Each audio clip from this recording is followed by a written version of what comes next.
Good morning. We are going to go ahead and get started. I do ask that if you have cell phones on, to please turn them to mute, vibrate, or off, please, as we begin our celebration. And welcome to you all on this beautiful January morning in Phoenix as we gather for the 26th ALA Annual Reverend Dr. Martin Luther King Jr. celebration of his 96th birthday. Today's celebration marks our final in-person celebration at LibLearnX, RE Midwinter Meeting. This tradition will continue to evolve as we move forward, but we will be moving into a virtual space and we will be sharing more information as it develops. We look forward to many more birthday celebrations in honor of the Reverend Dr. Martin Luther King Jr. This morning, we will open our celebration with a special tribute to Ms. Sasha Marshall Orange, co-founder of this event over 25 years ago with her co-chair, Ms. Virginia Jenny Bradley Moore. The tribute will be given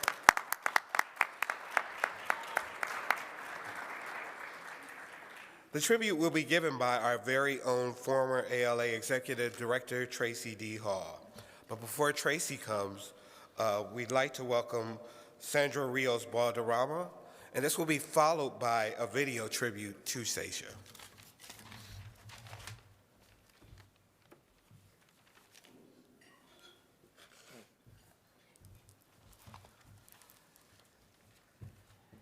There is a soft snow coming down, and we're in her daddy's car. I slip my Celia Cruz CD into the deck. We roll down our windows and shout, "Azúcar!" and we chair dance all the way to work. We grab our coffee from Miss Clara downstairs. Then she went to the Office for Outreach and Literacy, and I went to mine, the Office for Diversity. They were right next to each other. Sasha Marshall Orange, how I miss you, my sister, my ally, my bestie. Happy birthday, Dr. King. Surely, Dr. King, you have welcomed her to the big, wondrous sky world. Surely, Dr. King, you have told her, "Job well done, my sister. The ancestors are so pleased." Surely, Dr. King, you with our beautiful, statuesque Sasha angel, decked in emerald green, fuchsia, and sunflower gold. Surely you both want us to know that you are looking out for us and over us, and that our wings cannot be clipped, that our flyway cannot be detoured, that we must stay connected, bridged, interwoven, our circle unbroken. We must stay as one. Good morning, everyone. I want you to know that Sasha loved and respected you, that behind the scenes in the hallways of the American Library Association, during our Wednesday 10 a.m. management meetings, Sasha spoke, she stood, she insisted, and she advocated for you. You that work on behalf of keeping the stories, the histories collected and accessible to all of us back then, to all of you that is our future, to you this morning. I want you to leave this room knowing that Sasha declared, "Oh, no, no, no, no, we are not having that." Sasha counseled, "My dear Sandra, what you're gonna have to do is this." Sasha exclaimed, "All right now, we are finally getting somewhere." I want you to know she kept it simple, clear, and strong when it came to what are now forbidden words and values: inclusion, diversity, equity, intersectionality, words and values that to Seisha make our world beautiful and complete. She knew in her soul, she acted on it, she embodied the intertwined roots of our ancestors, the intertwined roots, the stories that we don't hear enough of the Black and Indigenous women that walk together, of the trans youth and Asian elder walking together, the stories that remain hidden and untold to keep us divided. You know, sometimes there is a leader among us, and we call her mentor. We call her sister, auntie, teacher. But we miss seeing her leadership title and crown. Why? Because she has put the crowns on us. Seisha put us first. She made sure our Reforma program, our Black Caucus statement, our Rainbow Roundtable resolution, our Ayla, Apala, and Kala librarians were consulted, that the CSK and the Pura Belpré Award happened, that the Spectrum Scholars were celebrated. She made sure that the ALA members looked good and that members got the credit. She gave us our crowns, made us believe we could wear one, that we were worthy and divine just by being our authentic selves with our own distinctive experiences. Seisha was a leader of courage. She was a leader of unselfishness. Seisha Marshall Orange, presente. Seisha was a daughter to library royalty, to the eminent Albert Prince A.P. Marshall, librarian, educator, library director, to the renowned Ruth Helena Langley Marshall, librarian, county librarian, and more. Oh, Seisha loved them so, A.P. and Ruth. Seisha was a mother to a daughter and son who have contributed to the arts, business management, community development, organizational diversity, and to the well-being of her spirit, particularly in her last years. Thank you to her children, Ms. Tiffany Denise Orange, Mr. Michael James Orange. Oh, she loved them so, Tiffany and Michael. Do you feel the flow of that ongoing legacy that can never be deported, dissolved, destroyed? The flow of their family's legacy, like water, is life. Dear beloveds, may you wear your crown, your rebozo, your bracelets, your adornment, the strength of your inner spirit with pride and honor always. Seisha would want this. She consoles us, she uplifts us, she affirms us still.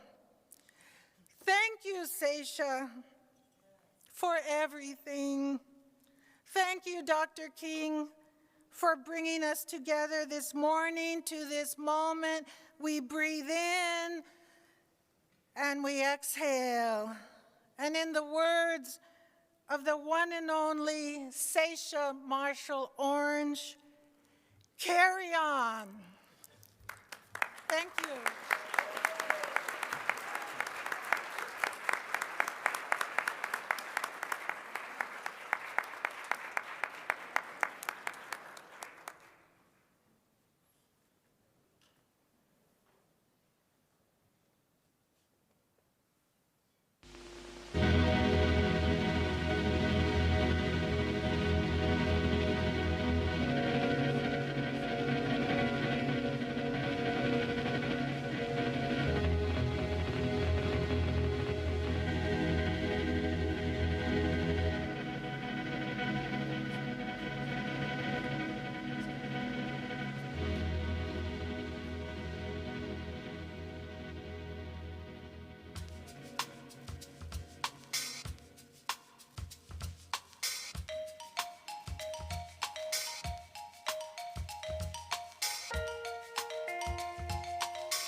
push to get ahead.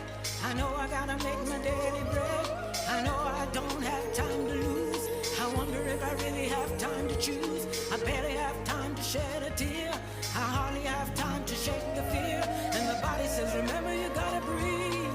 The body says, take the time to grieve. The mind says, let the silence flow. The mind says, allow yourself to grow. The spirit says, cast your eyes above. The spirit says, fill your heart with love. The heart says, seek the light within. The heart says, let the dance begin. And my mother says to me, enjoy your life. My mother says to me, enjoy your life. My mother says to me, enjoy your life.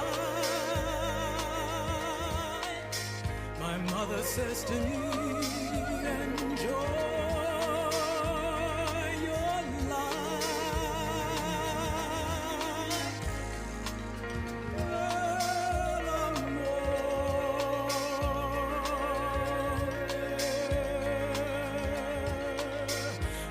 Ascolta il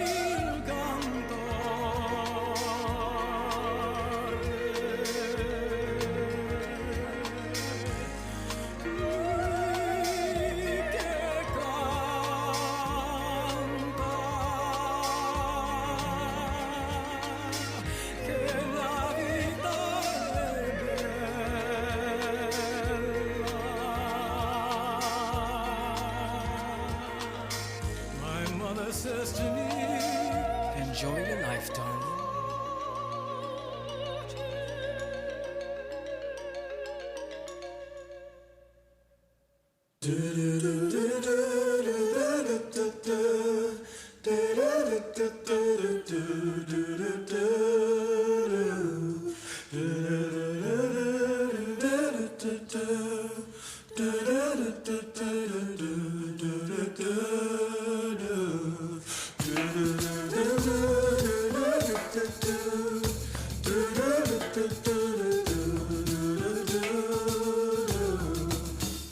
Well, when it's dark, it's hard. Will you seek to solve yourself? Me, I'll take the darkest corner, whistling to myself. All is as it was, and then you came in. Love's a simple thing to make you should want. When it's dark, it's hard to live in love, to be uncertain, to live in love.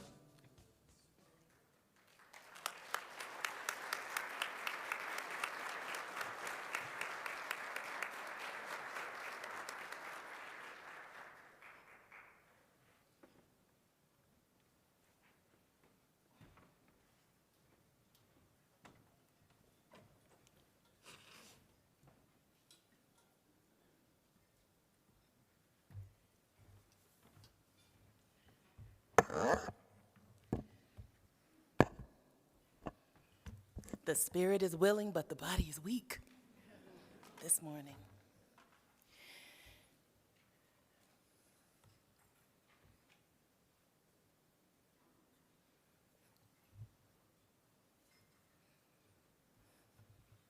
It's so wonderful to be here today to give this brief but fitting tribute to a library titan who has changed our field in so many needed and indelible ways. Sasha Marshall Orange, 1942 to 2024. Outreach services champion, diversity and literature advocate, library change agent, and visionary and committed mentor. I'll spend the next few minutes talking about the former, but for just a minute, I want to conduct a real-time fact check of her impact on the latter attribution, committed mentor. So I'm going to ask you to please stand up if you've been the direct recipient of Seisha's mentoring.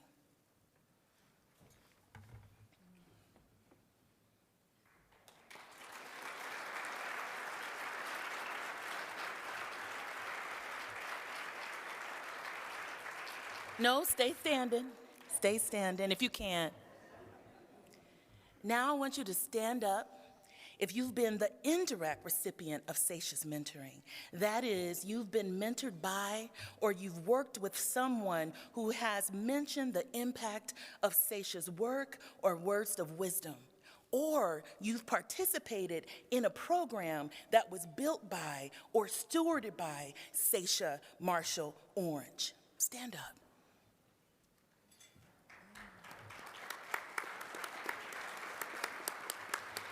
Sekou, can you just capture this photograph? Anybody here, can you capture this? Just stand up. I want to make sure that we send this. I want to make sure that we send this to Michael and Tiffany. Now, I want to guarantee you that if you are active in this field, if you're committed to the work of Access, you've been on the receiving end of Seisha's incredible empathy and foresight and advocacy. Everyone in this room, if you're interested in Access, you've been touched by Seisha Marshall Orange. Thank you for standing.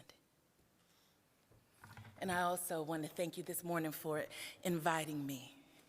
I feel that it's so fitting to be here this morning to honor Seisha and, of course, Dr. King, as we'll get into. But I want to make sure that I say one thing. I wouldn't be a librarian if it wasn't for Seisha. And I'll say a little bit more. This very sunrise service that we find ourselves at this morning is something that she co-envisioned and launched in the fiscal year of 1999-2000. This year we are celebrating the 25th anniversary of the MLK Sunrise Breakfast. And I want to say that Seisha advocated for launching this just 3 years after coming to ALA as director of what is now the Office for Diversity, Literacy, and Outreach Services, which is a synthesis of those two offices, OLOS and Office for Diversity. After noting that there ought to be a space at the midwinter meeting to honor Dr. King's vision and values, an event then funded from her own finite office budget, and something she fought to keep alive even during the first round of hostile anti-diversity policies in the early 2000s. That climate is now seeking to reassert itself. And if we are not vigilant and valiant, it will succeed. Our being here this morning is itself then evidence of Seisha's incredible vision and unwavering commitment to ensuring that this association and our field would be on the right side of history. Say that with me. The right side of history. Let's never lose. That is our ultimate responsibility in our work, is to ensure that when it comes to information policy, access, our institutions, that we are and they are on the right side of history.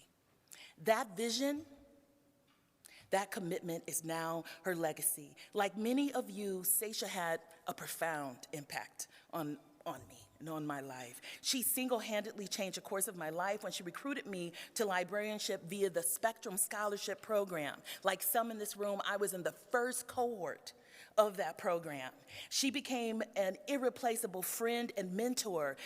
Some of those images, the still lifes, were of her condo in Sheridan. And when I bought my first place in Chicago, guess what building I moved into? I needed to be close.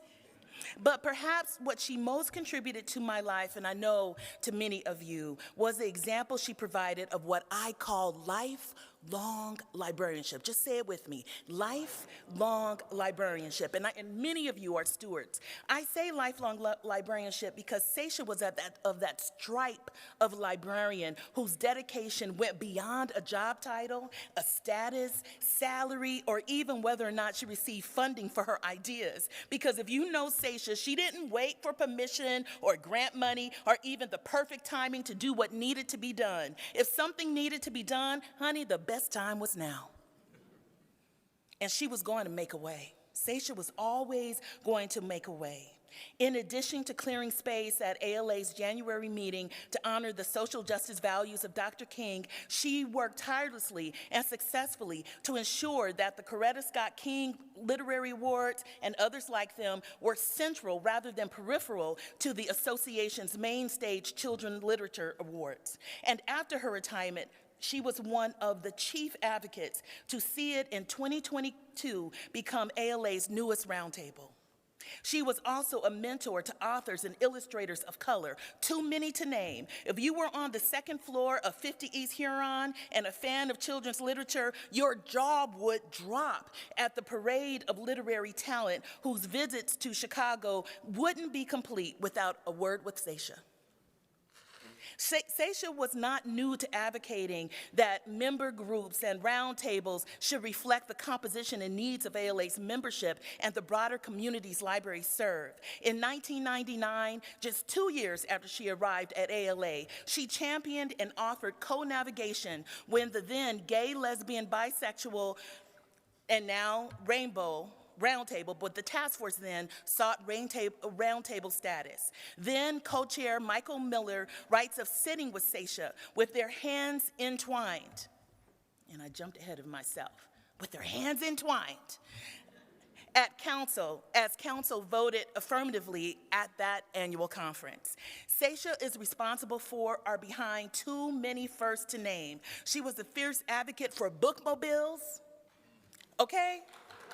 Sasha, if you know anybody from the Bookmobile Abel's community, you know that Sasha was your tireless champion, taking funding from her finite budget to make sure that Abel's continued because, you know, she was committed to outreach. She was also a fierce advocate for rural and small libraries, having lived in rural and small communities. She led and commissioned the first of its kind, small but powerful guide to winning big support for your rural library. I can still picture that orange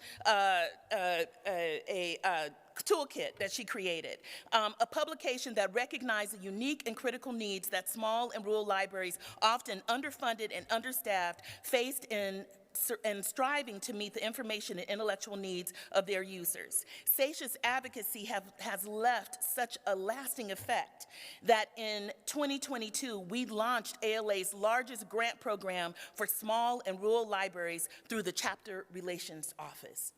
Everything, all roads when it comes to access and advocacy lead back to Sasha. Sasha's example of lifelong librarianship undoubtedly started at home with her parents, as you've heard. Ruth Marshall, former director of Washtenaw County Library for the Blind and Physically Handicapped, and her father, and that's what it was named, and her father, A.P. Marshall, who in addition to being the director of libraries at Lincoln University in Missouri and Eastern Michigan University, helped found the North Carolina Negro Library Association, the first Black library association in the United States. That's her stock. That's the stock she comes from.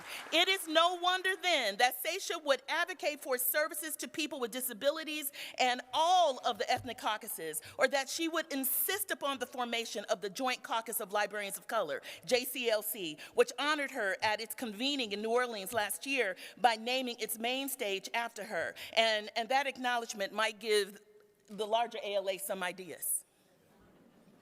Right?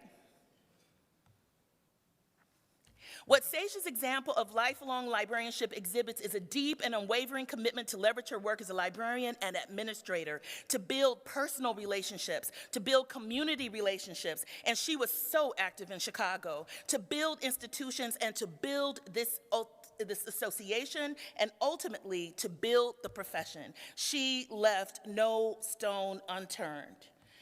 Former ALA and Apollo president Patty Wong paid her this fitting posthumous tribute. I quote, "It is you, Sasha, who is the glue that connects all of us and reminds us that we create impacts as individuals and that as the human family, we can and should do more."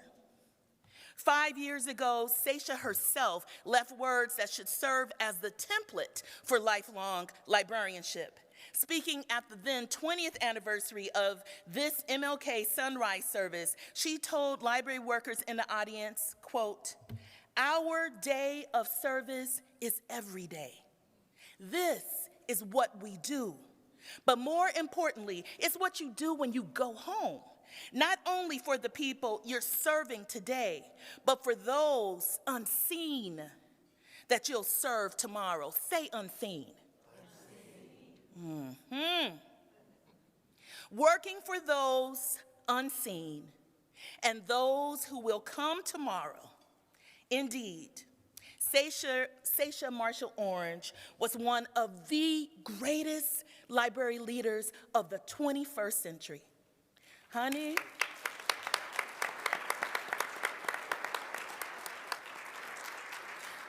let it stand to record that Sasha Marshall Orange was one of the greatest librarians of the 21st century. Sasha Marshall Orange, forever.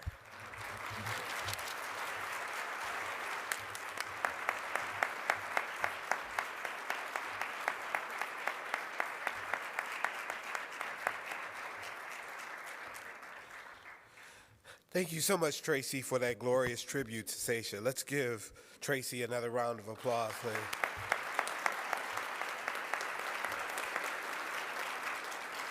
Let's also give a round of applause to Sasha Marshall Orange.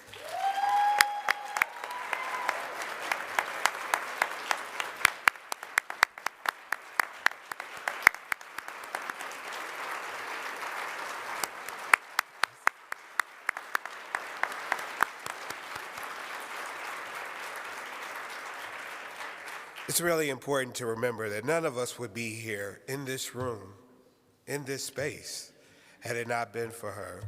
We will never forget Sasha. This morning, our theme reflects Dr. King's final published statement, A Testament of Hope, written in 1968 and published posthumously in the January 1969 issue of Playboy magazine. Dr. King's focus on, quote, "a crisis so profound that it has caused the most powerful nation in the world to stagger in confusion and bewilderment," unquote, and how this crisis of civil and human rights remains among our most monumental challenges today in the 21st century.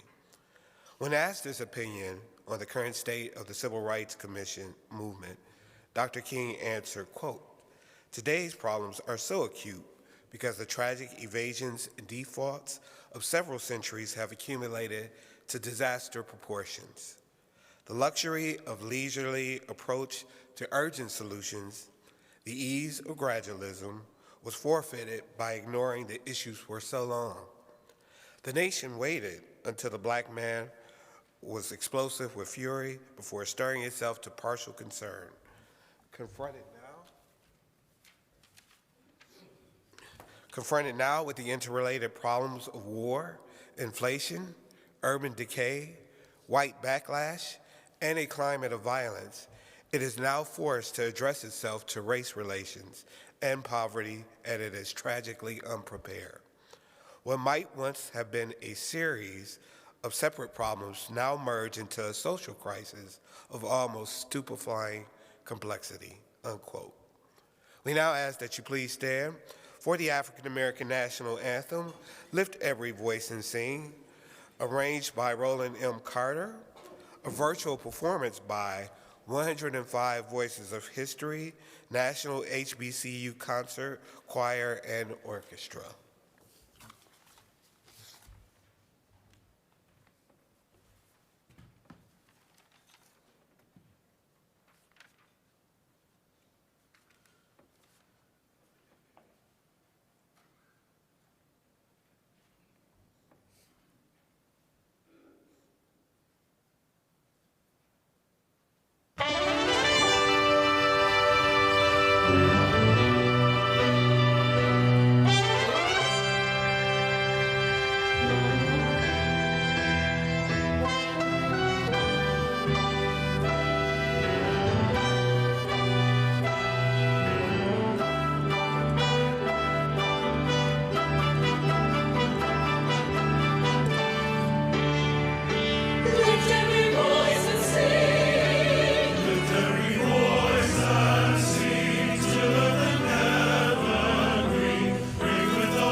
Good morning, everyone.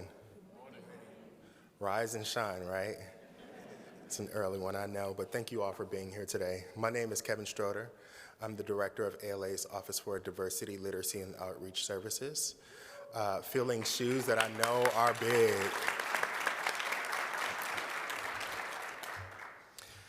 As we unite together this morning to reflect once again on the powerful words of Dr. King, let me begin by expressing my gratitude for the pioneers, the giants, and the trailblazers who firmly stood and planted their feet so that we could be. Our member leaders, sponsors, vendors, community partners, and ALA staff who have kept this experience alive for 26 years. Thank you. Thank you all for moving mountains and preserving and persevering when many didn't see spaces like this as essential to the well-being of us. But we knew better. And thank you to the supporters, the allies, the champions, and those who simply chose to walk in solidarity over these years. Your presence in these times speaks volumes. And although we've made meaningful strides, our journey to justice continues. So, we appreciate you all for being here.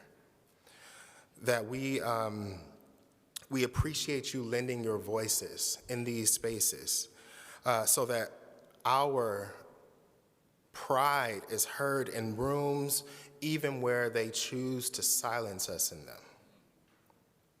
I can't go this morning without saying a quote that I truly live by. As Bayard Rustin would say, you have to join every other movement for the freedom of people.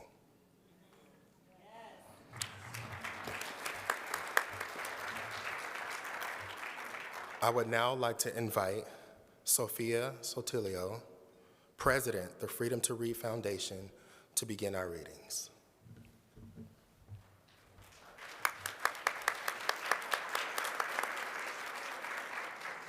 Good morning.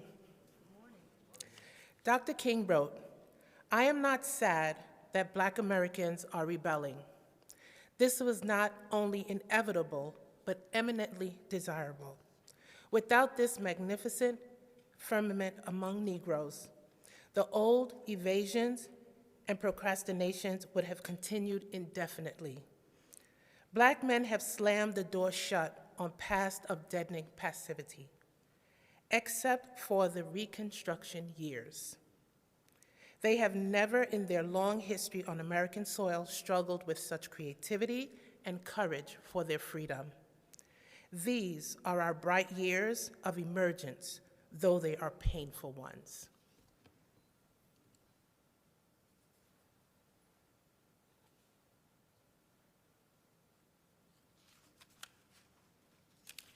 Yet, despite the widening of our stride, history is racing forward so rapidly that the Negro's inherited and imposed disadvantages slow him down to an infuriating crawl. Lack of education, the dislocations of recent urbanization, and the hardening of white resistance loom as such, tormenting roadblocks that the goal sometimes appears not as a fixed point in the future, but a receding point never to be reached. Still, when doubts emerge, we can remember that only yesterday, Negroes were not only grossly exploited, but negated as human beings.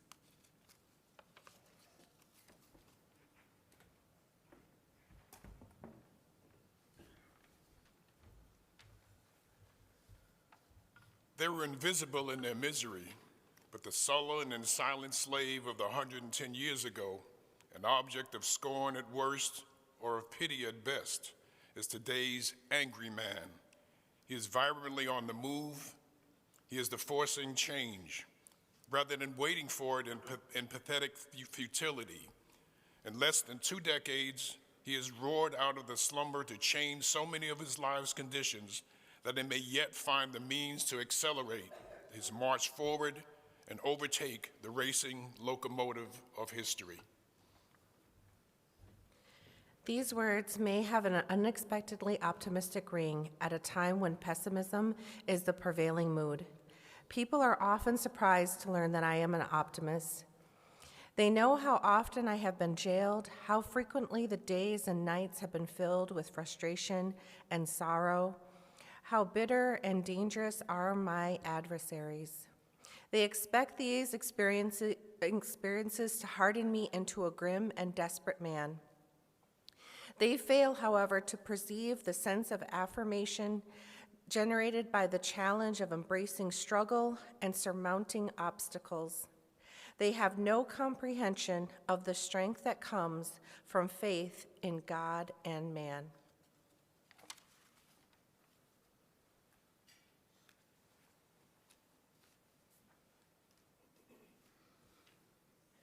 It is possible for me to falter, but I am profoundly secure in my knowledge that God loves us. He has not worked out a design for our failure. Man has the capacity to do right as well as wrong, and the history is the path upward, not downward. The past is strewn with the ruins of the empire of tyranny, and each is monumental, not merely to man's blunders, but to his capacity to overcome them.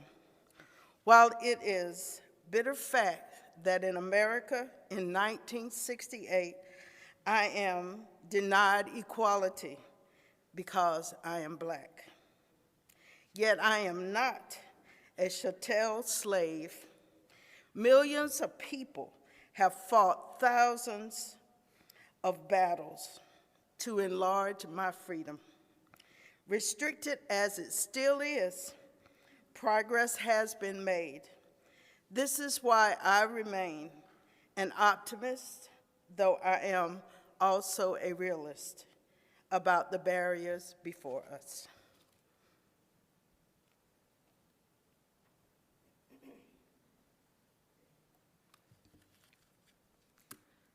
Why is the issue of equality still so far from solution in America, a nation that professes itself to be democratic, inventive, hospitable to new ideas, rich, productive, and awesomely powerful? The problem is so tenacious because despite its virtues and attributes, America is deeply racist, and its democracy is flawed both economically and socially. All too many Americans believe justice will unfold painlessly, or that its absence for Black people will be tolerated tranquilly. Justice for Black people will not flow into society merely from court decisions, nor from fountains of political oratory. Nor will a few token changes quell all the tempestuous yearnings of millions of disadvantaged Black people, while white America must recognize that justice for Black people cannot be achieved without radical changes in the structure of society.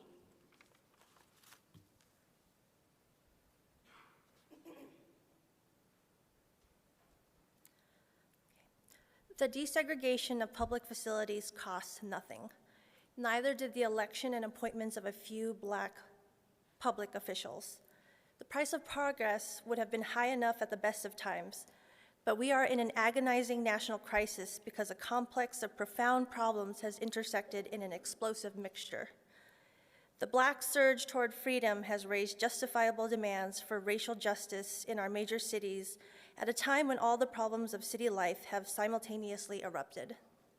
Schools, transportation, water supply, traffic, and crime would have been municipal agonies whether or not Negroes lived in our cities. The anarchy of unplanned city growth was destined to confound our confidence. What is unique to this period is our inability to arrange an order of priorities that promises solutions that are decent and just.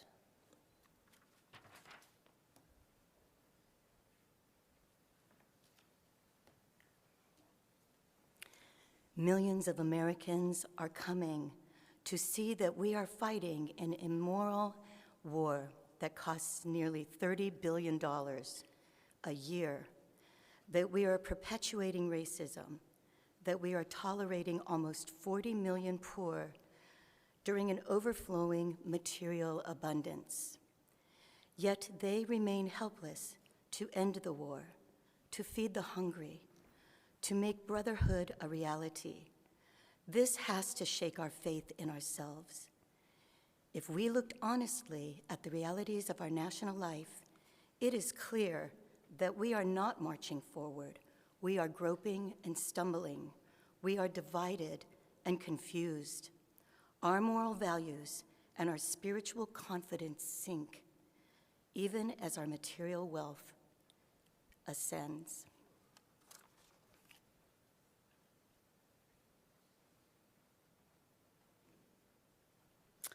It is time that we stopped our blithe lip service to the guarantee of life, liberty, and pursuit of happiness.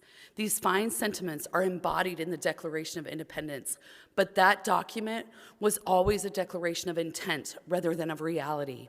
There were slaves when it was written, there were still slaves when it was adopted, and to this day, Black Americans have not life, liberty, nor the privilege of pursuing happiness. And millions of poor white Americans are in economic bondage that is scarcely less oppressive.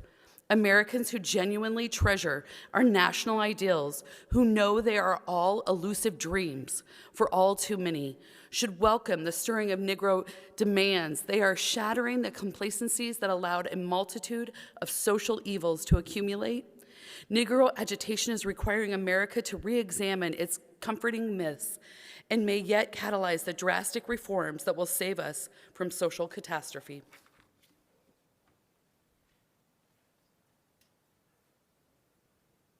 In indicting white America for its ingrained and tenacious racism, I am using the term white to describe the majority, not all, who are white. We have found that there are many white people joined our struggle and displayed heroism, no less inspiring than that of Black people. More than a few died by our side. Their memories are cherished and are undimmed by time. Yet the largest part of white America is still poisoned by racism, which is as native to our soil as pine trees, sagebrush, and buffalo grass. Many whites who concede that Negroes should have equal access to public facilities and the untrammeled right to vote cannot understand that we do not intend to remain in the basement of the economic structure. They cannot understand why a porter or a housemaid would dare dream of a day when his work will be more useful, more remunerative, and a pathway to rising opportunity.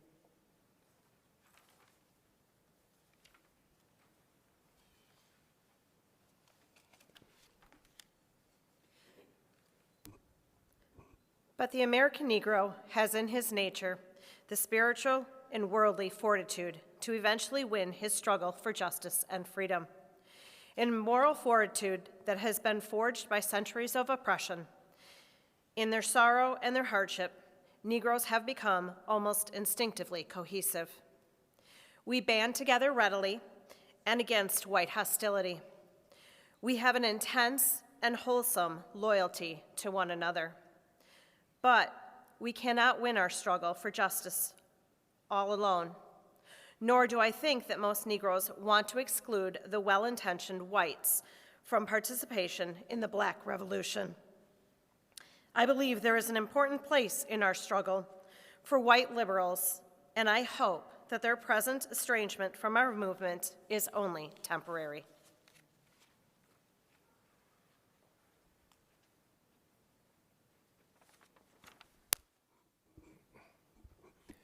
The implications of true racial integration are more than just national in scope. I don't believe we can have world peace until America has an integrated world policy. Our disastrous experiences in Vietnam and the Dominican Republic has been, in one sense, a result of racist decision-making. Men of the white West, whether or not they like it, have grown up in a racist culture, and their thinking is colored by that fact. They have been fed on a false mythology and tradition that binds them to the aspirations and talents of other men. They don't really respect anyone who is not white. But we simply cannot have peace in the world without mutual respect. I honestly feel that a man without racial binders, or even better, a man with personal experience of racial discrimination, would be in a much better position to make policy decisions and to conduct negotiations with the underprivileged and emerging nations of the world, or even with Castro, or for that matter, than would an Eisenhower or a Dulles.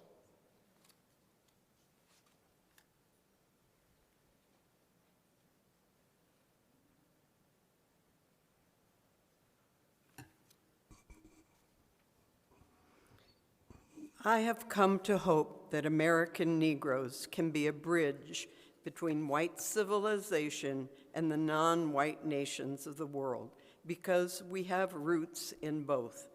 Spiritually, Negroes identify understandably with Africa, an identification that is rooted largely in our color. But all of us are part of the white America world too. Our education has been Western, and our language, our attitudes, though we sometimes tend to deny it, are very much influenced by Western civilizations. Even our emotional life has been disciplined and sometimes stifled and inhibited by an essentially European upbringing. So, although in one sense we are neither, in another sense we are both American and African. Our very bloodlines are a mixture. I hope and feel that out of the universality of our experience, we can make peace and harmony in this world more possible.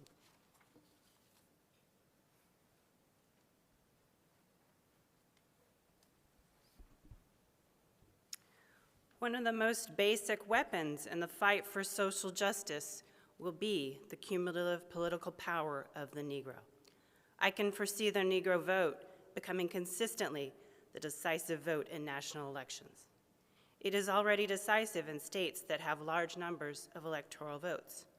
Even today, the Negroes in New York City strongly influence how New York State will go in national elections. And the Negroes of Chicago have a similar power in elections in Illinois.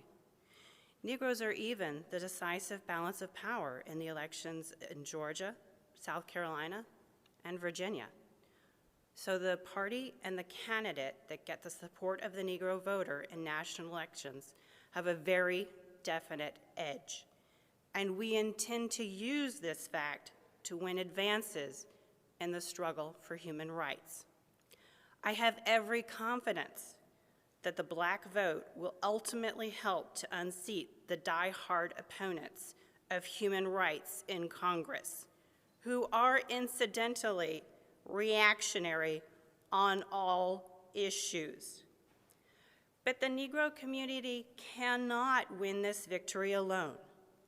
Indeed, it would be an empty victory even if the Negroes could win it alone.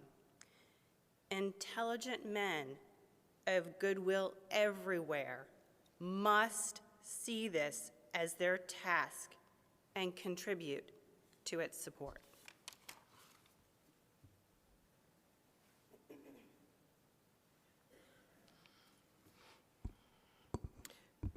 The past record of the federal government, however, has not been encouraging. No president had really done very much for the American Negro, though the past two presidents have received much undeserved credit for helping us.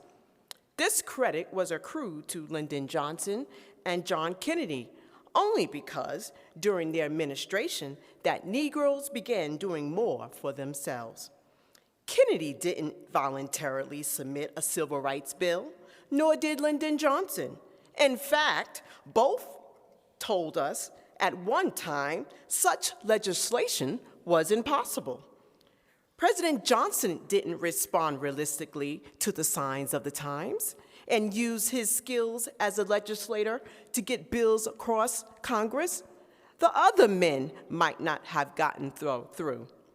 I must point out, in all honesty, however, that President Johnson has not been nearly as diligent in implementing the bills he has helped shepherd through Congress.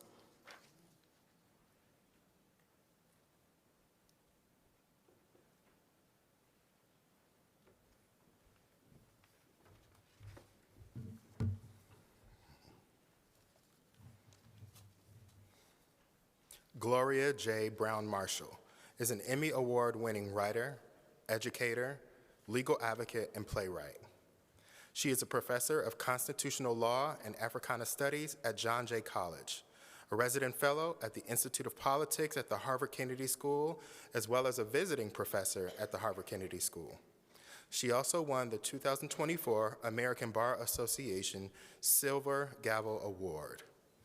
With multiple titles, and her most recent book being A Protest, History of the United States, Beacon Press, 2025, tells the story of U.S. protests and protesters over 500 years of history.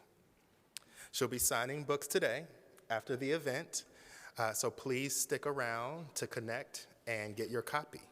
I would like to welcome Gloria J. Brown Marshall.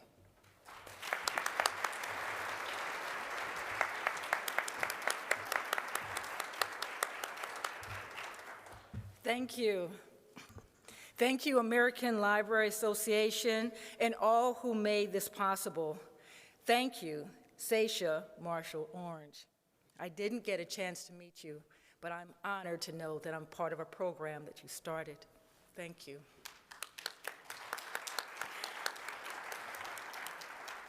Thank you, librarians. Please know that books and libraries saved my young life. And as a writer of history, librarians and libraries are essential to all that I do. I want to thank all who made this event possible. I am honored to be your Dr. Martin Luther King Jr. celebration speaker. Thank you, Beacon Press, for your support and investment in my book, A Protest History of the United States. I am grateful that God woke me up this morning. Grateful. The God I serve, but the God I serve does not live at 1600 Pennsylvania Avenue.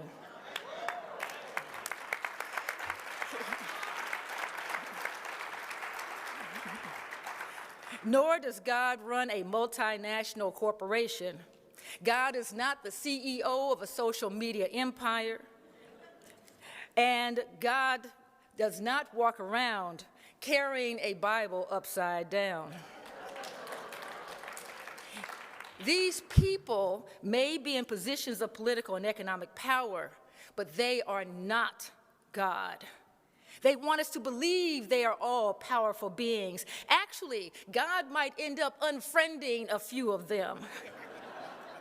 These people are bullies utilizing chaos and intimidation as political strategies to cripple any and all social progress. My sisters and my brothers, my human family, as we witness the schemes and diabolical machinations of this administration, we are shifting individually through stages of grieving our loss, feelings of despair, depression, shock, and numbness, isolation and hopelessness, rage and even hatred. We are facing shameless greed and avarice, racism, xenophobia, misogyny, and blatant disregard for our constitutional principles. It is spreading like locusts across this land that we worked so hard, generation after generation, to build social progress. And yet now it's being painted over. Is being torn down by vengeful, power-crazed despots. And with each new policy, our hopes for a brighter future seem further away. But being mean-spirited and wealthy may be a brand for some people, but it is not a shield of invincibility. We must protest.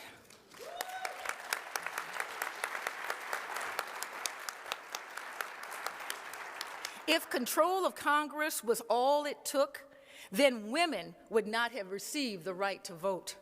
Because in 1920, the White House, the Congress, and the Supreme Court was controlled by men. But women fought. They resisted. They protested and pushed and created a path forward. Our indigenous brothers and sisters know it best.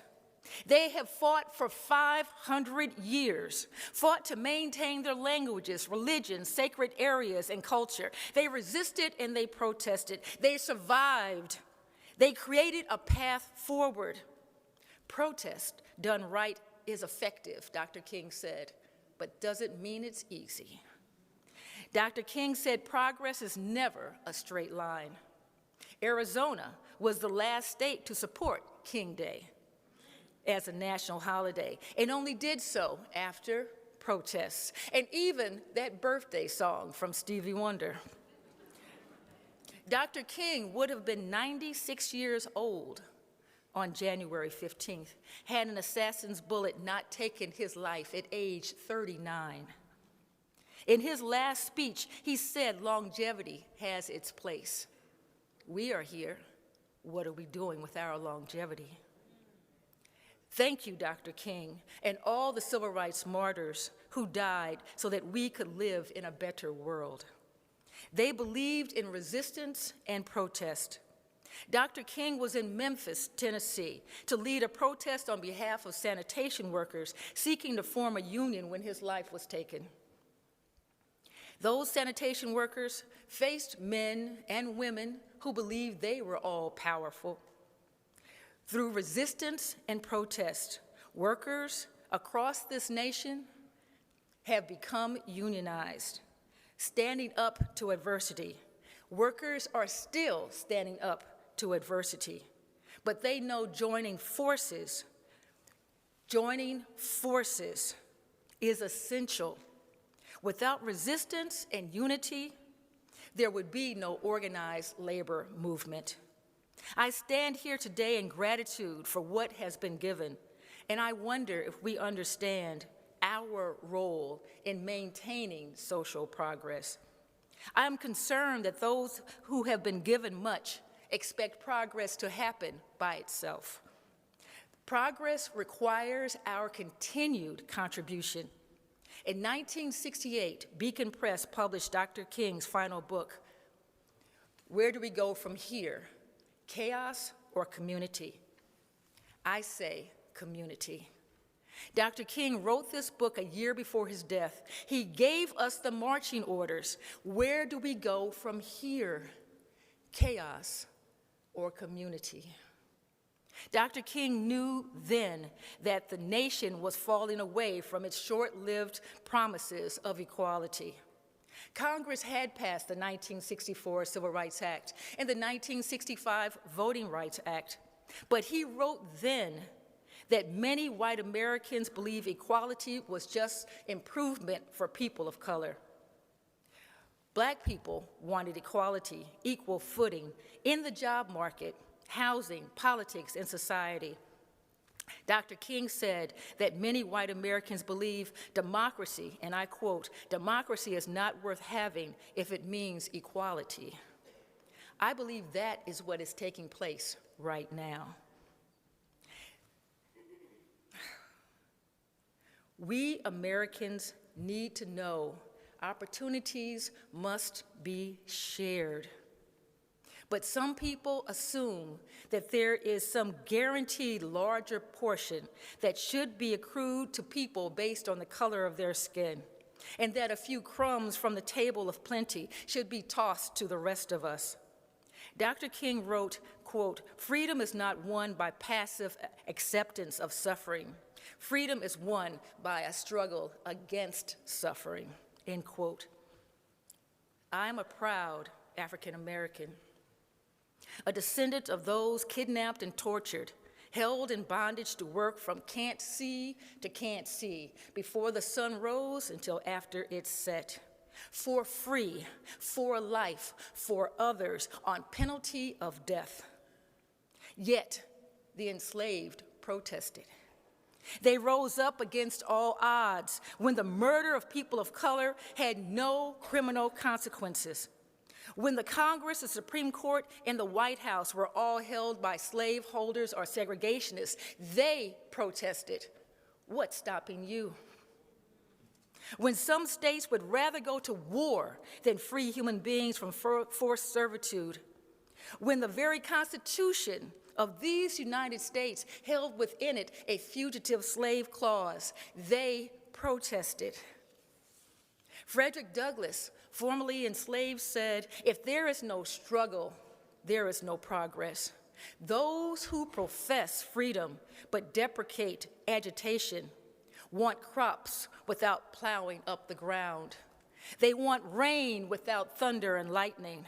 Power concedes nothing without demand. It never did, and it never will." In other words, progress was not made by wishful thinking and complaining about our problems. Find your courage. The arc of the moral universe is long but bends toward justice, yes, but it does not bend by itself. Find your courage. But what are we resisting today? It's painful. We are facing a regime, a self-described dictator who cares nothing about this democracy. This administration is loyal to leadership that has revenge, self-adulation, and the accumulation of ill-gotten gains as national policy, with warmongering as an economic plan. I see policies coming that will crush the working class into serfdom, put our gay kinfolk back in the closet, deport immigrants, make the middle class footstools for the rich, pressure white women into being baby-making machines, and put Black Americans into Jim Crow servitude, prison, and a death spiral. Let's be clear. Progress frightens some people. Women in positions of power, Barack Obama's 2 terms as president, Justice Ketanji Brown Jackson on the U.S. Supreme Court, joining Justice Sotomayor, the first Latina, and Justice Kagan, gender diversity, race diversity, ethnicity and religious diversity in academia, government, corporate leadership, sports, the arts, and non-profit leadership. Some people believed this was terrifying. Some people believed a guarantee of white male dominance was the American dream. It did not matter if these advantages came through violence and unfair laws. They felt then, and many feel now, that they are victims of equality. The specter of 2045, when people of color become the majority population in the United States, is so terrifying to some people that racial apartheid is the system they are implementing. We are watching it happen before our eyes. The construction of American apartheid. Find your courage. Apartheid was a system started here in the United States in 1896 with the case of Plessy versus Ferguson. And then it manifests into a racialized nightmare in South Africa that only ended in 1990. Why? Because of protests and resistance. Despite the use of divide and conquer schemes to undermine our unity, it was understood that together we are stronger. Together we can defeat this. Together we can push back against those who wish to oppress us. You may ask, how did we fall so far, so fast? What did we do wrong? No, my brothers and my sisters, we did it right. We made progress, but we forgot to be vigilant. All progress will be attacked. We must safeguard it. Because most Americans want to do better. We want to go forward, knowing that the unfair guarantees of the past were wrong. But this authoritarian regime is tempting to recreate an apartheid, and we cannot let that happen. Find your courage. The symbolism of Dr. King Day and the presidential inauguration, both taking place on January 20th, was not lost on me. Dr. King is our North Star. He can guide us. His words you've heard today can guide us into a future beyond this hateful rhetoric. Go boldly into battle. Resist defeatism that would have one give up the fight before they even enter the ring. Slave masters knew if they controlled the mind, the rest would follow. Fight. Find your courage. Power is not just in the hands of the rich or corporate dictators or politicians. Yes, they have certain powers, but the people have power too. Each one of us, multiplied by millions across this nation. We have the right to free speech. We have the right to assemble. And that last line of the First Amendment, we have the right to petition the government for a redress of grievances. The right to petition. Petition is to ask for a redress, a remedy of grievances, our complaints. Do not stand back and let them assume our silence is capitulation.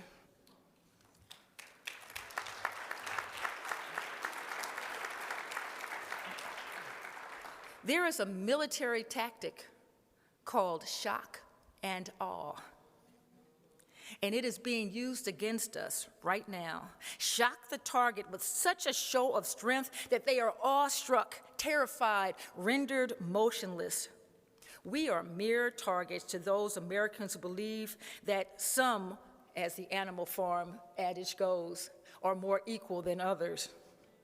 And the less equal should be put back in their place at the bottom rung, second-class citizenship. I don't know about you, but to quote Dylan Thomas, I am not going gentle into that good night.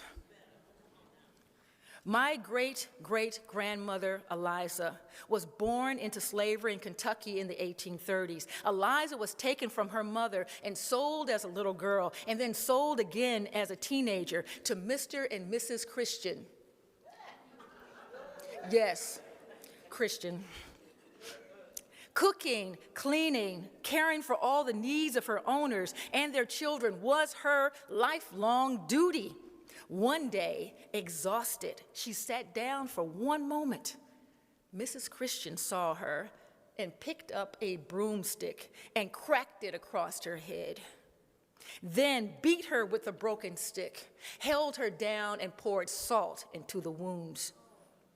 That evening, when Mr. Christian arrived home, the slaveholders sat down together at dinner, discussing the whipping that Eliza deserved for her impotence and laziness. When Mr. Christian finished his meal, he went to the kitchen and reached for the horsewhip kept above the kitchen door. But Eliza had plans of her own. While they were eating dinner, she put on a big pot of water on the fire. It was boiling, and so was she. As Mr. Christian reached up for that horsewhip, Eliza began throwing the boiling water, scalding him and her. Can you imagine the screaming, hollering, and cursing going on in that kitchen? But they never touched Eliza again.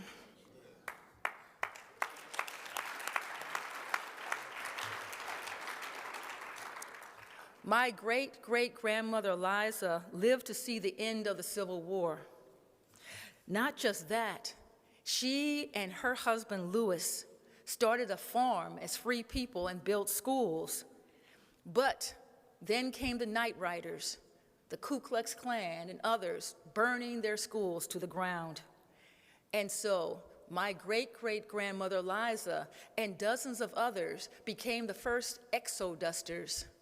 Yes, the first great black migration. In the 1870s, they left Kentucky and became homesteaders in Kansas. My great-great-grandmother Eliza's granddaughter went to college and graduated in 1908 with a teaching degree. Her brother became an attorney and worked on the initial cases that led to Brown versus Board of Education. We all have ancestors from whom we can draw courage, call on them. The suffragists, the immigrants, the first union members, the anti-war demonstrators, those who stood against police-involved violence. Go to your history books, flip through the pages, find your courage between those pages. Where do we go from here? Chaos or community? I say community. Dr. King wrote, quote, "Today our very survival depends on our ability to stay awake, to adjust to new ideas, to remain vigilant, and to face the challenge of change." Yes, in 1967, Dr. King said, "Stay woke."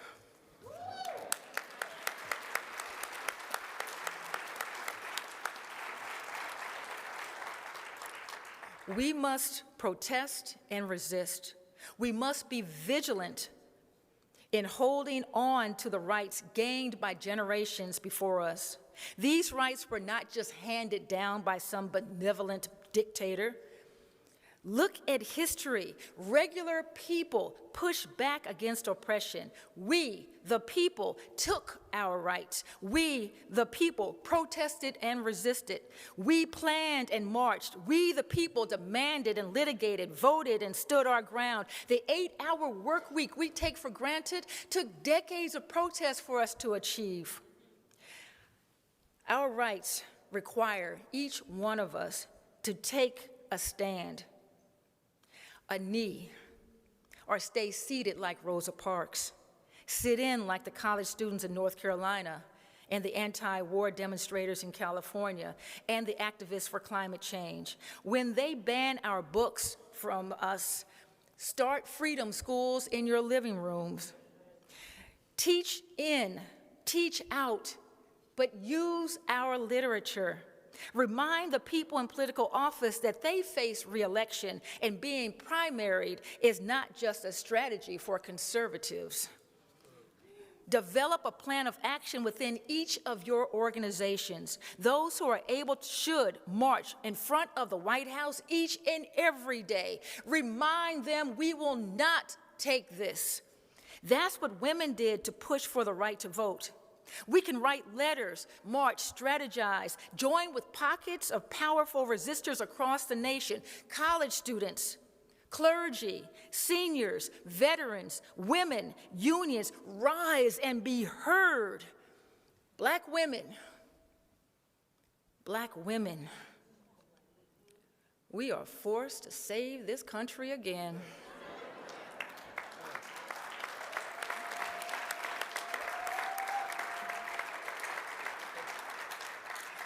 We who by our survival are protesting. We who face the twin evils of sexism and racism every single day. And yet we push forward and we still have hope. We, my sisters, will be hit hard by these policies. We and our families will suffer greatly. Therefore, we must hit back even harder.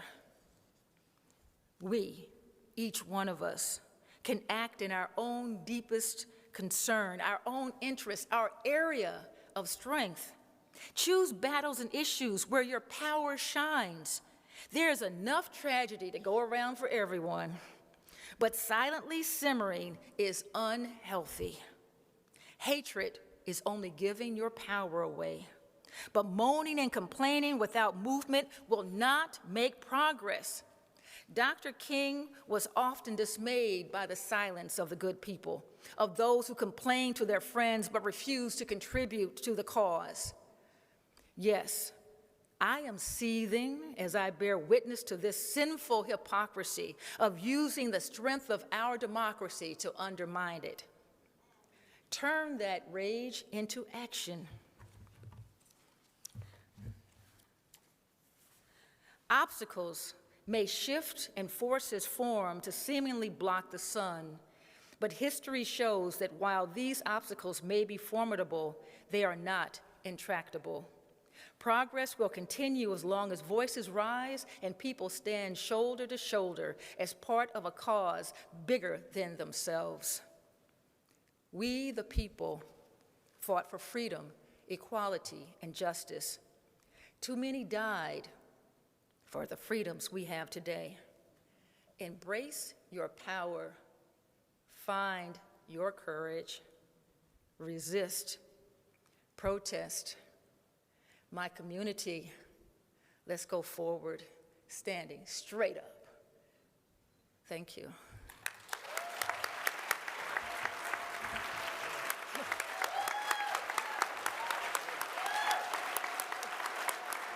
Thank you.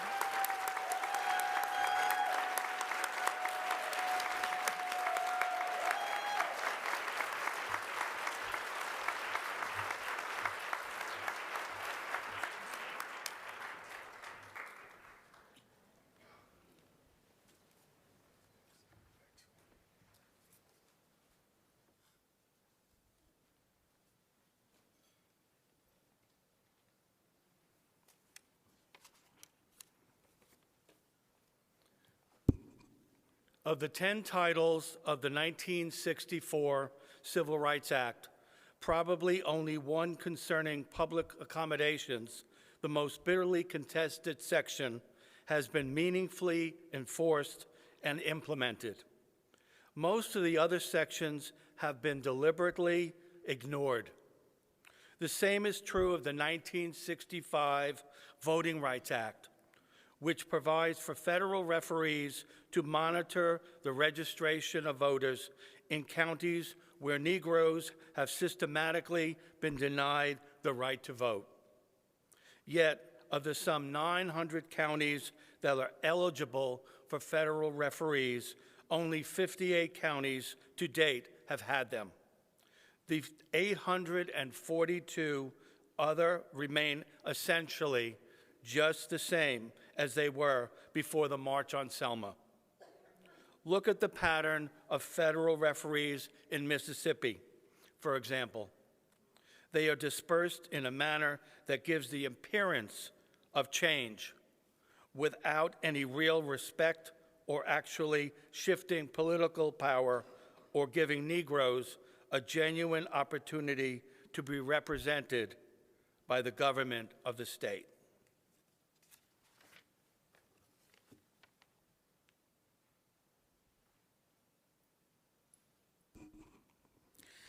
But not all is bad in the South, by any means. Though the fruits of our struggle have sometimes been nothing more than bitter despair, I must admit there have been some hopeful signs, some meaningful successes. One of the most hopeful of these changes is the attitude of the Southern Negro himself. Benign acceptance of second-class citizenship has been displaced by vigorous demands for full citizenship, rights, and opportunities. In fact, most of our concrete accomplishments have been limited largely to the South. We have put an end to racial segregation in the South. We have brought about the beginnings of reform in the political system. And as incongruous as it may seem, a Negro is probably safer in most Southern cities than he is in the cities of the North. We have confronted the racist policemen of the South and demanded reforms in police departments. We have confronted the Southern racist power structure, and we have elected Negro and liberal white candidates through much of the South in the past years.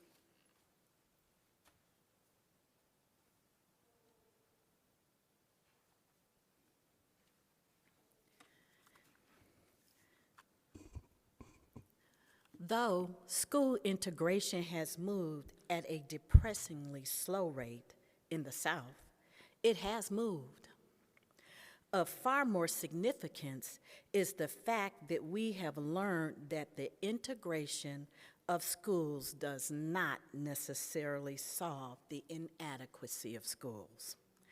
White schools are often just about as bad as black schools. And integrated schools sometimes tend to merge the problems of the two without solving either of them. There is progress in the South, however, progress expressed by the presence of Negroes in the Georgia House of Representatives, in the election of a Negro to the Mississippi House of Representatives, in the election of a black sheriff in Tuskegee, Alabama, and most especially in the integration of police forces throughout the southern states. But the changes are basically in the social and political areas. The problems we now face, providing jobs, better housing, and better education for the poor throughout the country, will require money for their solution, a fact that makes those solutions all more difficult.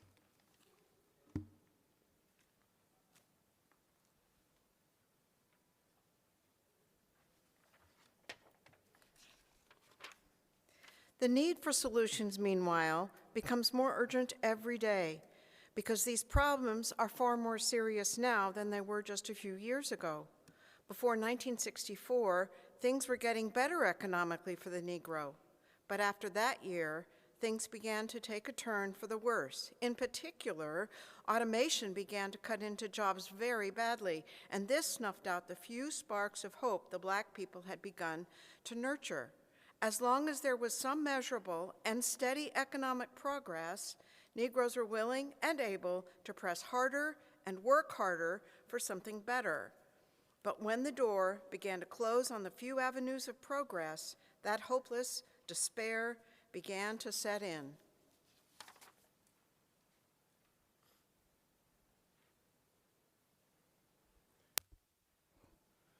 Negroes continue to live with racism every day. It doesn't matter where we are individually in the scheme of things, how near we may be to either the top or the bottom of society. The cold facts of racism slap each one of us in the face. A friend of mine is a lawyer, one of the most brilliant young men I know. Were he a white lawyer, I have no doubt that he would be in a $100,000 job with a major corporation or heading his own independent firm. As it is, he makes a mere $20,000 a year. This may seem like a lot of money, and it is. But the point is that this young man's background and abilities, if his skin color were different, entitle him to an income many times that amount.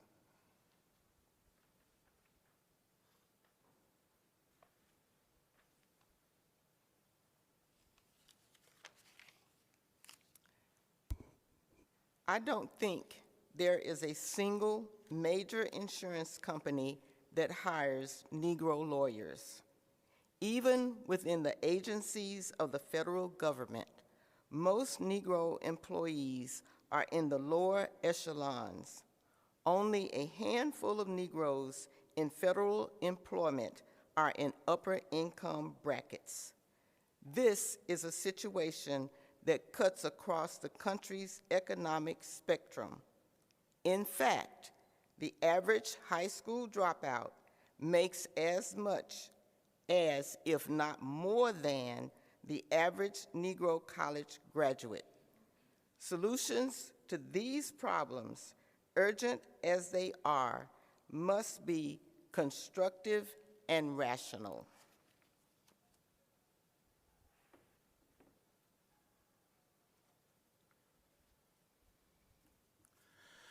Rioting and violence provide no solutions for economic problems. Much of the justification for rioting has come from the thesis originally set forth by Frantz Fanon that violence has a certain cleansing effect. Perhaps in a special psychological sense, he may have had a point, but we have seen a better and more constructive cleansing process in our nonviolent demonstrations. Another theory to justify violent revolution is that rioting enables Negroes to overcome their fear of the white man. But they are just as afraid of the power structure after a riot as before. I remember that was true when our staff went into Rochester, New York after the riot of 1964. When we discussed the possibility of going down to talk with the police, the people who had been most aggressive in the violence were afraid to talk.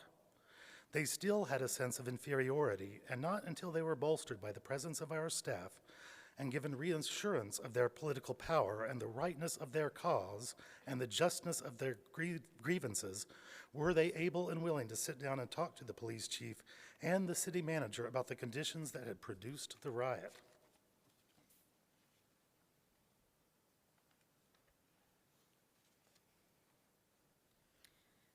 As a matter of fact, I think the aura of paramilitarism among Black militant groups speaks much more of fear than it does of confidence. I know in my own experience that I was much more afraid in Montgomery when I had a gun in my house. When I decided that as a teacher of the philosophy of nonviolence, I couldn't keep a gun, I came face to face with the question of death and I dealt with it. And from that point on, I no longer needed a gun, nor have I been afraid. Ultimately, one's sense of manhood must come from within him.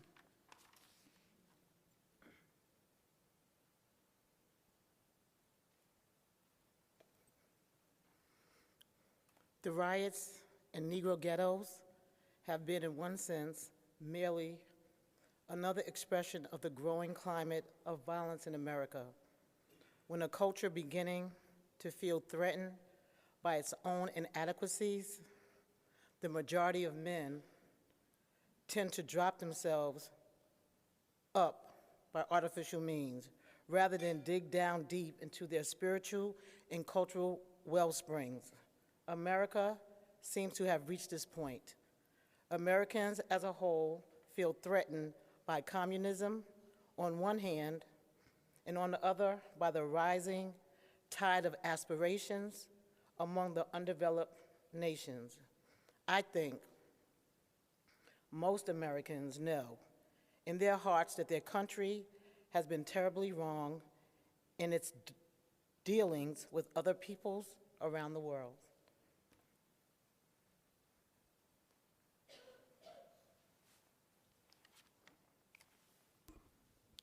It seems glaringly obvious to me that the development of a humanitarian means of dealing with some of the social problems of the world and the correlative revolution in American values that this will entail is a much better way of protecting ourselves against the threat of violence than the military means we have chosen. In our efforts to dispel this atmosphere of violence in this country, we cannot afford to overlook the root causes of these riots.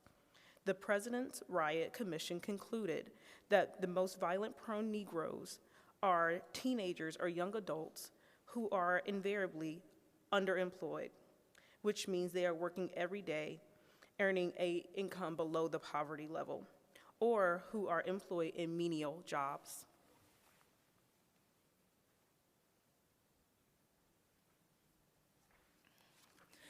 But it isn't just a lack of work. It's also a lack of meaningful work. This appalling situation is probably 90% of the root cause of the Negro riots. Hence, there is a tremendous hostility and resentment that only a difference in race keeps him out of an adequate job. This situation is social dynamic. We add in the lack of recreational facilities and adequate job counseling, and the continuation of an aggressively hostile police environment, you have a truly explosive situation.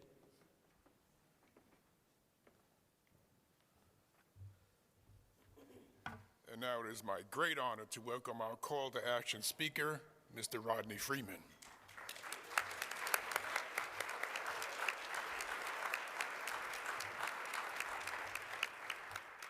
Well, good morning. And I have to go after this awesome speech. I was like, wow, I gotta go last. Okay, I'm up here jotting down notes. I didn't make a speech though. I didn't write a speech. I was gonna say, I'm gonna tell you guys a couple of stories. And these stories hopefully will bring out this call to action, right? So one of the stories that I was gonna tell is actually related to by the time I get to Arizona by Public Enemy. How many people know about Public Enemy? The great poet Chuck D. You guys know? So I got a story about that, right? So my dad used to play Public Enemy, Can't Trust It, every time he would come home and had a hard day at work, and I hear that music going, Can't Trust It. Okay, I know what day it was for him, so let's leave him alone. I'll give him a couple of minutes. But maybe 1, 2, 3, 4 down was by the time I get to Arizona. I remember having a conversation with my dad, like, what is that about? He was like, well, you got to learn that, you know, there was this protest because Arizona did not want the MLK holiday. And that's how I found out about what was going on, through music, through hip hop, and, you know, so a lot of my stories today, forgive me, I'm going to be using a lot of pop culture, you know, because that's the generation that I come from. So my call to action, and I know I got 10 minutes, so I want somebody to set a timer. At 1 minute, tell me to finish it up, okay? Because I'm gonna start talking about these stories, and I know I'm just gonna keep on going on and start rambling because I get energized when I'm sharing what I found out after I did this documentary, Are You a Librarian? And the stories that have been told, that I've been going around the country collecting. So I'm gonna need somebody to stop me at that 1 minute mark, okay? So my call to action really is, after you find your courage, do the job. That's the call to action right there. Now, let me tell you the 3 stories that go along with it. So how can you do your job if you have one arm tied behind your back? Okay? How many people have seen this great movie called The Matrix? How many people have seen that movie? You see, so in that movie, you have Neo was sitting down with Mr. Smith, and he's in this white office, and he said, well, I want my phone call. And then he said, well, what good is a phone call if you can't talk?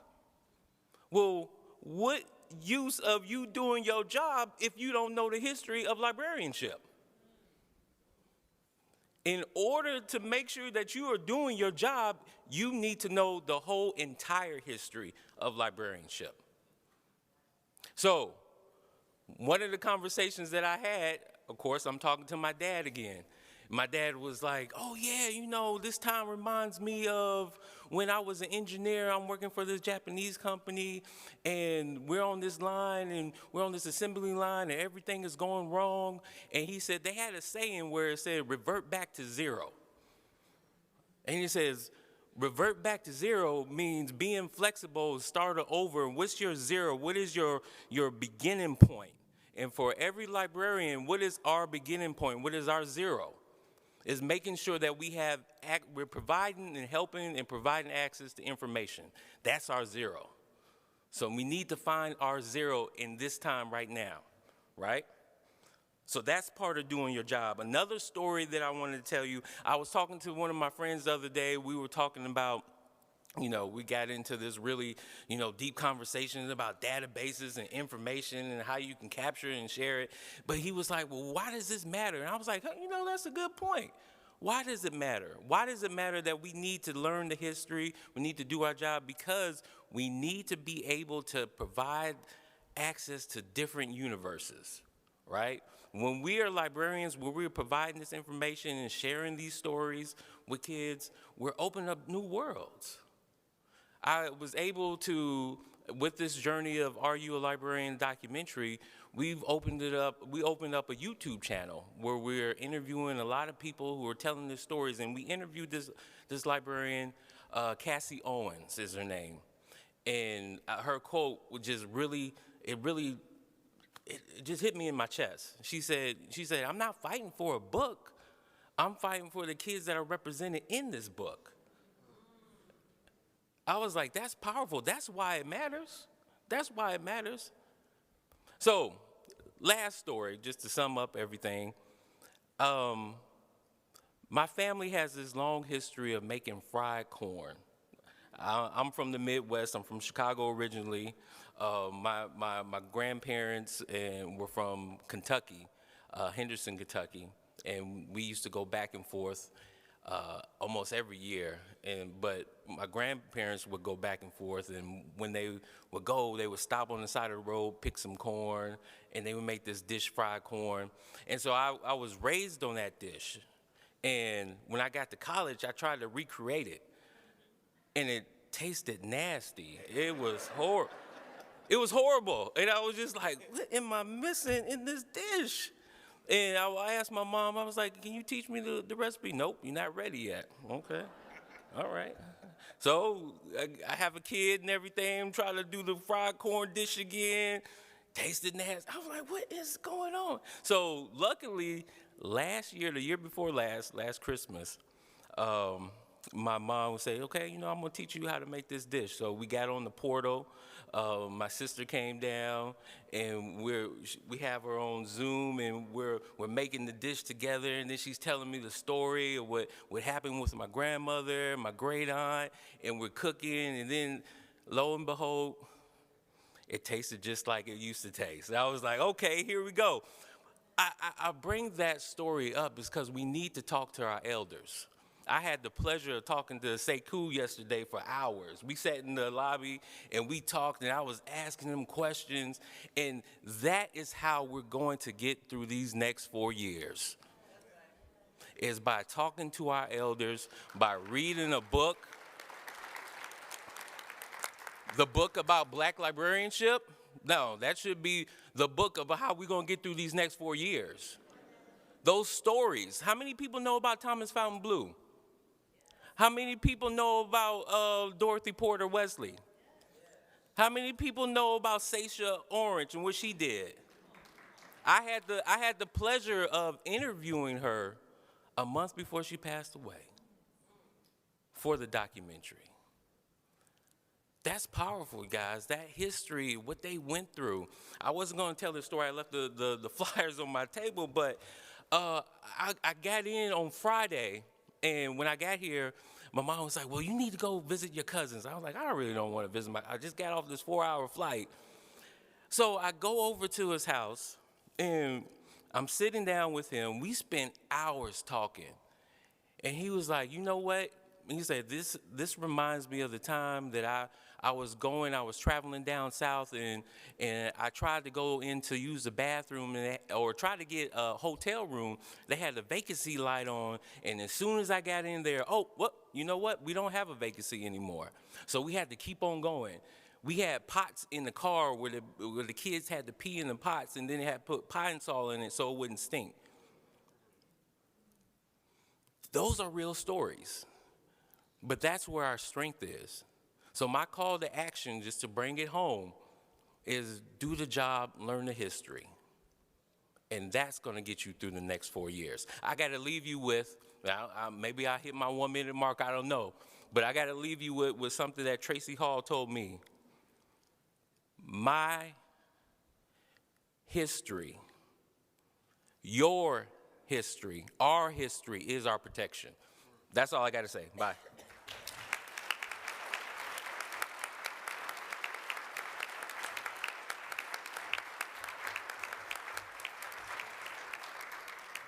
Thank you, Rodney. Dr. King closes his essay with these words. It hardly needs to be said that solutions to these critical problems are overwhelmingly urgent. What white people do not realize is that the Negroes who riot have given up on America. When nothing is done to alleviate their plight, they merely confirms the Negro's conviction that America is hopelessly decadent society. When something positive is done, however, when constructive action follows, despair is allayed, and some good might eventually come from our society after all. But I repeat, the curative steps that have been taken are at best inadequate. But there is no single answer to the plight of American Negro. I think the place to start is in the arena of human relations.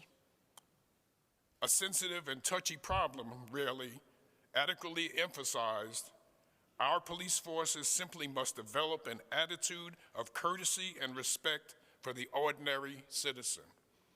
The question now faces us is whether we can turn the Negro's disillusionment and bitterness into hope and faith in the essential goodness of the American system. If we don't, our society will crumble. This dissident is America's hope.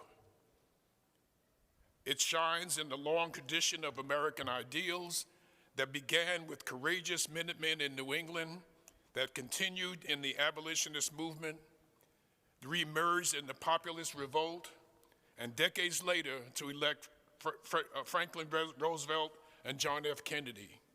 America has not yet changed because so many things we need it not change, but this is the illusion of the damned America must change. End quote. As we close this year's celebration, I have to thank Kevin D. Strouder, the Director of Office of Diversity, Literacy, and Outreach Services, Hillary Pearson, Program Manager, Accessibility Services at ADLOS, and April Shepard, Co-Coordinator of SSRT, for their invaluable assistance in planning today's event. A special thanks to Beacon Press Incorporated, our guest speaker, our sister Gloria J. Brown Marshall, and a call to action speaker to Rodney Freeman. We give especially great appreciation to BCALA,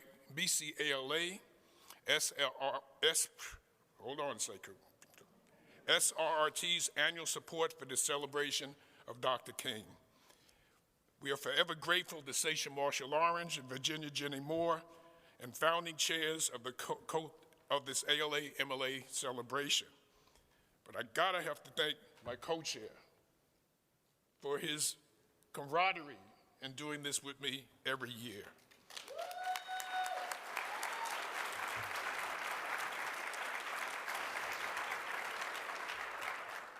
This morning would not be complete without thanking all of you, all of our participants who make across ALA, this ALA family, and each of you for your early rising and presence here this morning. And I want to close with this in tribute to the ancestors. It's a poem by Bernard J. Keller. We are their flags and banners. We are their flags and banners unfurled and flapping against the wind. We are the reason they looked to the stars as they bore the bite of the whip and it sliced as it sliced them, or looked to the sky when the searing sun scorched their black skins. We are the product of their struggle, of their stubborn refusal to disappear without a trace. We are the words that they could not speak and the thoughts that they could not read. And I love that line. We are the words they could not speak and the thoughts they could not read. We are their dreams. We are the dreams they dreamed and the hopes that they held. We are their legacy, and we are their pride. We are their children.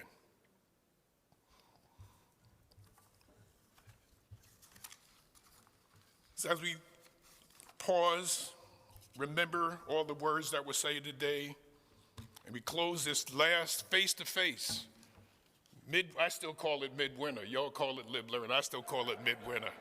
Old school.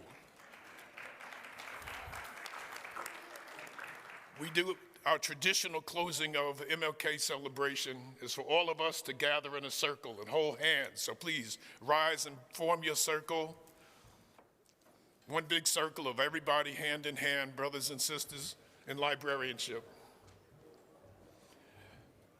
And close with the singing of our song, We Shall Overcome.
Safe travels home, everybody.